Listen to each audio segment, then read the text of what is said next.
Hello, folks. Welcome to another edition of Inside the Marble Palace. Post Media Saskatchewan's look inside politics in Saskatchewan for the past week or so. I'm Murray Mandrick, political columnist for Leader Post and Saskatoon Star Phoenix. Joining me as always, Arthur White-Crummey, legislative reporter at Leader Post and the Star Phoenix, I guess, pretty much. And our good friend, Adam Hunter, provincial affairs reporter for CBC Saskatchewan. Thanks for joining me again, guys. That's lots to talk about this week. Arthur, let's start with the numbers. They're not good. They're in terms of deaths. I think this was the worst week we've had, hasn't it been? Yeah, so obviously the numbers haven't been good for a while, Murray. Case numbers appear to have topped out at about 500 a day, according to the 7-day average. They've been very slowly decreasing ever since. We have about 430 cases a day right now, according to the average, but that hasn't stopped hospitalizations and deaths from continuing to creep up, in some cases very quickly. As we know, those are lagging indicators. We had 340 people in hospital with COVID-19 as of yesterday, which was Tuesday. ICU numbers also very high, record levels for the hospitalizations. And as you said, Murray, we've had days where we've had 10 people die in one day, which we really hadn't seen previous to these past couple of weeks since, I guess, going back to January. So really, it's going in the direction that we were expecting, given those case numbers and what we usually see in the 2 to 3 weeks afterwards. You know what puzzles me, Adam, is I'm always amazed that there isn't more public alarm when we see these numbers. And I'm kind of wondering if by now maybe a bit of the problem is the public has just got numb to them, particularly the death toll. Most of us having had both doses of vaccine right now, seems that there's little more we can do, personally ourselves and otherwise. Yet there doesn't seem to be as much political pressure on the governments as one would think the situation calls for. Do you have any thoughts as to why that is? And I guess the interesting thing I'm kind of curious about, and it's one of your favorite ways to frame it, we're equivalent to Quebec right now. We're almost equivalent to Ontario on a case basis and everything else, yet that doesn't seem to be registering. Is Saskatchewan living in its own isolation right now in terms of what's going on in the country and everything else related to COVID right now? It's quite startling. I think a lot of the last few weeks, Alberta took a lot of the headlines, and we've all written about the reasons why. And that's, Jason Kenney seems to be more of a lightning rod to criticism than Scott Moe does. He has more of a high profile. Obviously, there's a bigger population in Alberta, but if you look at a comparative basis, Saskatchewan is worse off right now as far as case rate, death rate, all these indicators statistically. You mentioned Quebec. I just looked a few moments ago. Saskatchewan is, 6 times the rate of cases than Quebec. It's about more than 3 times the rate for deaths than the national average. So Saskatchewan, by all intents and purposes, is the hotspot for COVID in the country. Regina and Saskatoon being 2 of the highest case rates per capita anywhere. Obviously, we know the North is an issue, North Battleford, Saskatoon, Prince Albert. So a lot of these places in Saskatchewan, this isn't isolated to one area or to one community. This is a spread. It's community spread across the province. And I think one thing that I'm noticing, and I know that you guys notice this too, is we seem to be in this cycle where we have an announcement from the government after, a lot of pushing from doctors, members of the public, maybe the opposition, and then it calms down for a couple of days while the case rates remain high, while things remain high, and then there's another plea for more. So we saw that this week with, we want Thanksgiving gatherings reduced. That was Saskatoon City Council's ask. We also had doctors, epidemiologists calling for that. All the media writes about it. We talk to these experts all the time, yet we don't hear the same sort of response or urgency from the government. And I think it must be hard for the public to make sense of that.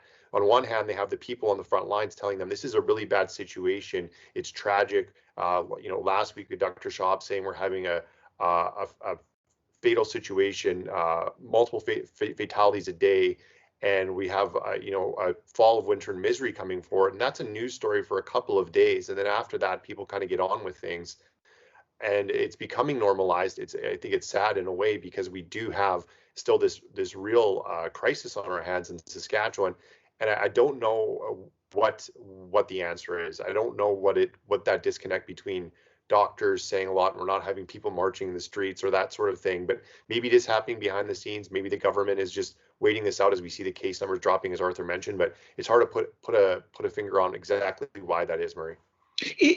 Are we seeing a tide turn though? Maybe I'll ask Arthur this about the Leger poll and what those numbers are telling us, because they're quite stark. I don't know if I trust online polls as much as I should, because I don't know if it captures where the sentiment supporting the government direction might be. And I think there is a certain sentiment supporting the government direction, as we'll talk about, related to Nadine Wilson and her moves later on. But the Leger poll showing that about 3/4 of the people actually support or don't support what Scott Moe is doing. Isn't that a bit of a wake-up call, Arthur? What has been the reaction to that? Because I'm not hearing much. Am I missing something in terms of that? Or is the concern about COVID publicly a quiet concern that's just maybe now finally catching up to the provincial government in a way where it's going to hurt them most, which is at the polls and a measure as to how they perform and govern? Yeah, I mean, I think that it's impossible to imagine that that the people close to Scott Moe are not paying very close attention to those particular numbers. But of course, Murray, I mean, people don't have a lot of outlets besides social media and online polls to express their frustration right now because of the fact that people that are most concerned about public health are not the ones that are going to pour out into the street to protest.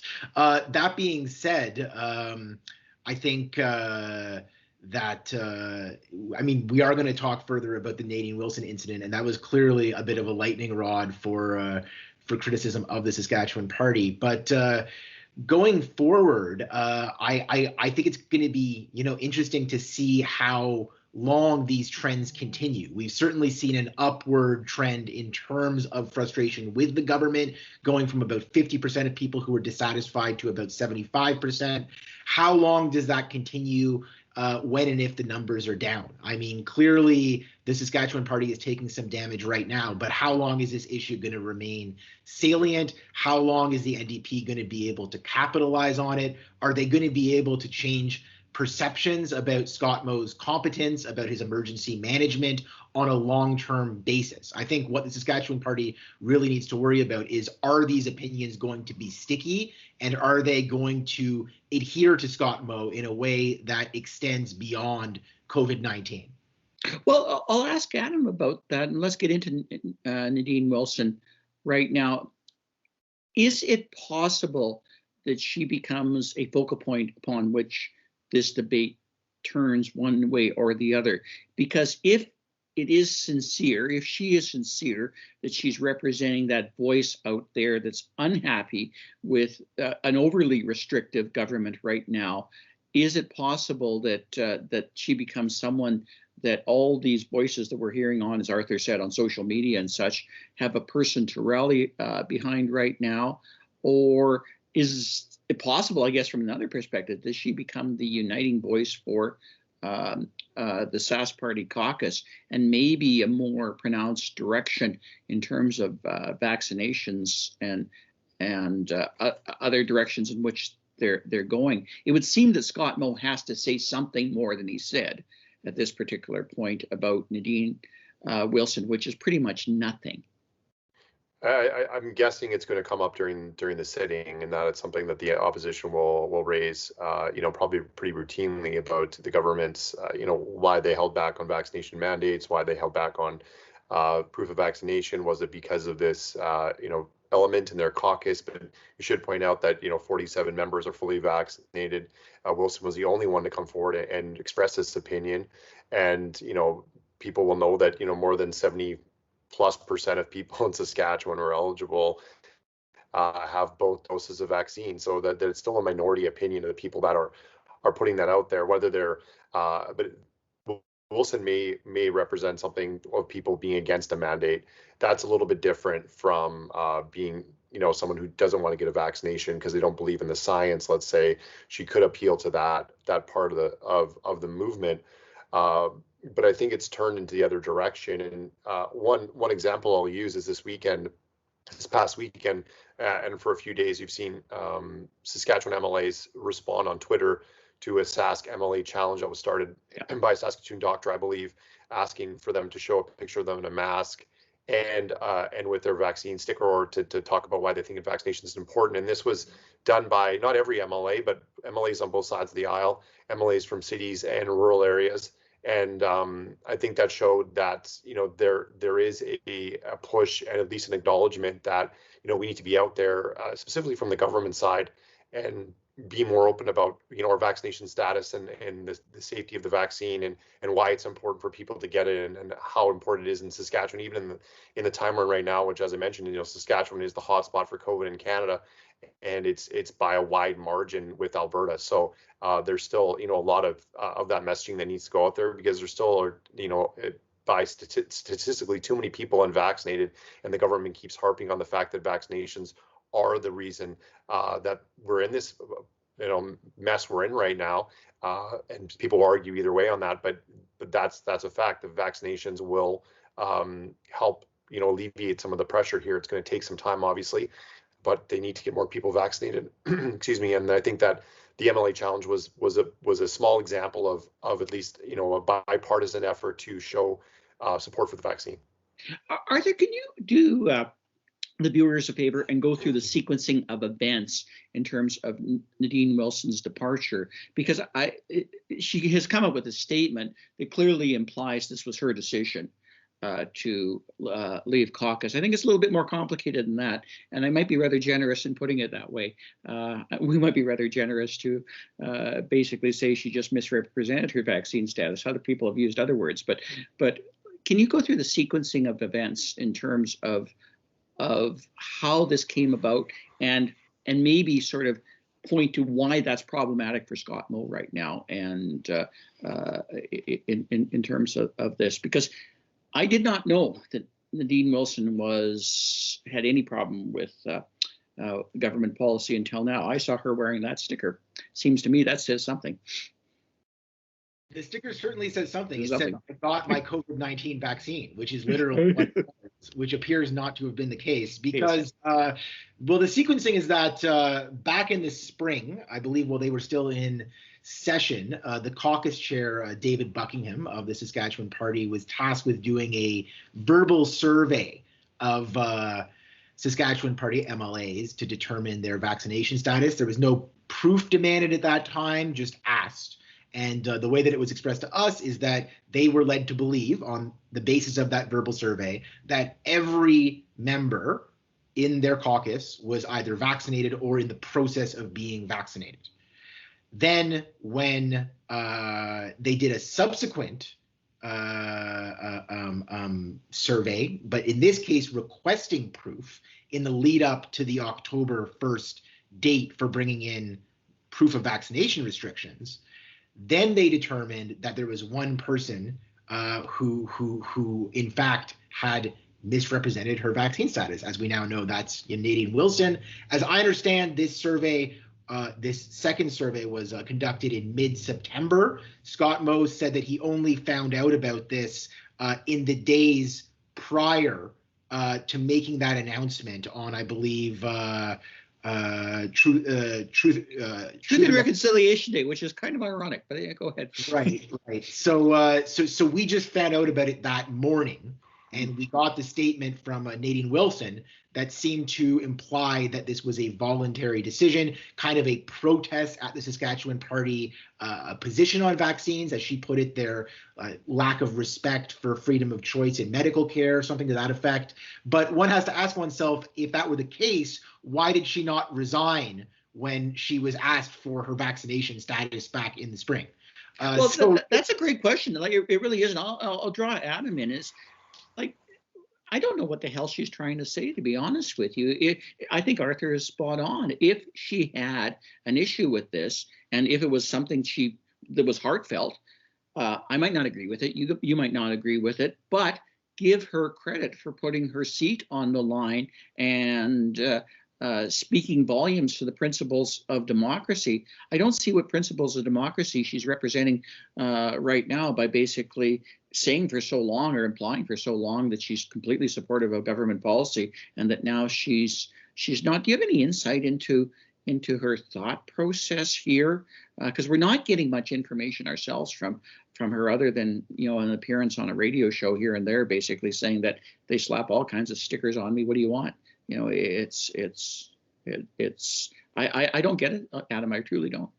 I mean, I think it's what we're seeing with a lot of places, that people that were outspoken about vaccination status are getting vaccinated because they want to have a social life or they want to keep their job. And in this case, when the job was on the line, there was a check for vaccine status that wasn't there, and these are the consequences. And we'll have to ask her maybe when the sitting starts, what her position is, and if she's even in the building, because we'll know that she'll need to prove a negative test every 72 hours, so a couple times a week to be in the legislature. We don't know yet what the sitting parameters are going to be, if it's going to be distanced, if we're going to have a full house in the assembly, if people are expected to be there every day.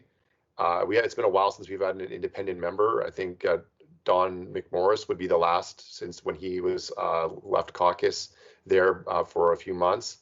Those are obviously other circumstances, and he was brought back in. But people are asking, if Nadine Wilson is in, feeling this strongly about it, she should step down and run again in her seat and see if she does have the support of the people in her area, based on what she says about her stance and reflecting their views. You think, Arthur, this would be halcyon days for the NDP with everything going wrong in public policy with the Sask party, and with the opportunity, as sad as it is, one politician's misfortune is another politician's opportunity. I'm not sure Ryan Meili is perfectly positioned to take advantage of that opportunity, even after surviving the confidence vote by a 72% margin. Can you explain to the people out there how that occurred on the weekend in their online convention, and what we are to make of those numbers that are significantly lower than other confidence votes for even other NDP leaders in the prairies, and what we're to make of them overall in terms of an online convention where you think maybe the numbers could possibly have been higher one way or the other? Yeah, I think the key word is, in fact, surviving. He can go on. He can probably credibly go on, but it is sort of the bare minimum. He's kind of, you don't really need 50% for these things. You need enough to show that you have a position of strength within your own party. And as you said, a lot of other Prairie NDP leaders are getting much better levels of support. I believe Wab Kinew got 93% this year. Rachel Notley got about 98%. Both of them also lost elections, but had shown some ability in Wab Kinew's case, I believe, to build on past support. Rachel Notley is tremendously personally popular, has been premier, obviously. And the party's ahead in the polls right now, which helps, obviously. Yeah. So in both cases, I think people see a path forward. They see a prospect of maybe forming government in the years to come. You see a little bit more fatalism, I think, in the Saskatchewan NDP, even with the really negative public perceptions of Scott Moe's performance during the COVID-19 crisis. So 72% is enough to go on, but if Ryan Meili can't win 3/4 of hardcore NDP supporters, it's hard to see that he's in a great position to break out of that base to really reach a broader segment of the electorate. Obviously, there's always been divisions within the NDP. Ryan Meili's leadership from the beginning was sort of there were some divisions. Yeah. That might still be persisting, and maybe we shouldn't read too much into that about how it will play out in the broader the broader electorate. These could be internal issues. That being said, I'm sure that he was hoping for a better result. Well, a miserable question to you, Adam, probably to wrap this up, because we are getting close to being out of time. Lots to talk about this week. But what does Ryan Meili have to do to turn this around? And let me frame it this way. What do you think has worked better for Ryan Meili than hasn't worked as well? I see glimmers of things from him where I see there's potential for people to rally around him, and not just New Democrats. I actually thought his speech that he gave up online was very good, very sincere, and quite moving. But you often don't see that. So in your opinion, like, where has he been able to move the ball forward, and where has he stalled, Adam? Where do you think this is the problem for Ryan Meili right now? Well, a couple of points. I think it's interesting, and Arthur pointed it out, that Ryan Meili came to power with a split party. So he didn't win overwhelmingly over Trent Wotherspoon. There was a lot of his own caucus members who supported Trent Wotherspoon. So that history is there. He previously ran for the leadership a couple of times, even the second time leading after the first ballot, and then was defeated. So this split between the NDP with Ryan Meili's hardcore support, and then others in the NDP, I think has always been there and will remain there. And I think during the pandemic, and you pointed this out in your column, Murray, firing a doctor during a pandemic in opposition would seem like a weird move. It would seem less than ideal with someone who's out every day with their caucus members, raising something about the pandemic, getting news coverage about their concerns, and sometimes ahead of the government on suggestions about what to do next. But I think Ryan Meili in his speech was at least more humble maybe than people have seen, accepting that he doesn't have full support, that maybe he has fallen short. If you look at last year's election result, I know the NDP had high hopes. Talking to them, Arthur will have the same information. They're looking for high teens, low 20s in seats, and they didn't gain any. But I talked to a political science professor from the U of S yesterday who said, if you get the same result in election after election and you keep replacing your leader, maybe the leader isn't the problem. And I think 72% support of people who paid $270 to vote isn't necessarily ideal for Ryan Meili, but it's something that he can build off of. And the party has a long time to go before 2024. And I think the last point I'll make is when Scott Moe came to power in the leadership race, he had a lot of caucus support behind him. He had a lot of cabinet ministers behind him, but he did run against other factions of the Saskatchewan party, leaders and people who didn't back him and remained in his party. And we don't hear the same sort of rumblings. We don't hear the same sort of discord and disconnect with the Saskatchewan Party caucus, despite the fact that they have 40 plus members. So I think that is something that the NDP is up against, and good thing for them. They have a lot of time to figure it out. They elected a new executive. I talked to Pat Atkinson, longtime NDP MLA. She said that the message from Ryan Meili was perfect because it acknowledged past mistakes, but also was a plea to get together and move forward to the future, and getting some of those people on board, those influential New Democrats that we haven't really seen, I think, involved in the last few years. Is probably will only help Ryan Meili, but it probably starts that he needs to get his own caucus and group coordinated and together, and then he's got to sell himself to the people of Saskatchewan, and he's got a lot of work to do. 13 seats and now 12 seats with Buckley Boulanger resigning that's a big ask even in 3 years. It's going to really make for a fascinating sitting when the MLAs gather in less than a month now. I guess by the end of this month, right? I guess we'll be talking a lot about that in the coming days and weeks. Unfortunately, this is about all the time we have for this week's podcast on Inside the Marble Palace. Thank you for joining us. Arthur, Adam, great job as usual, and thanks for your insight. Thanks, guys. Thanks for having us.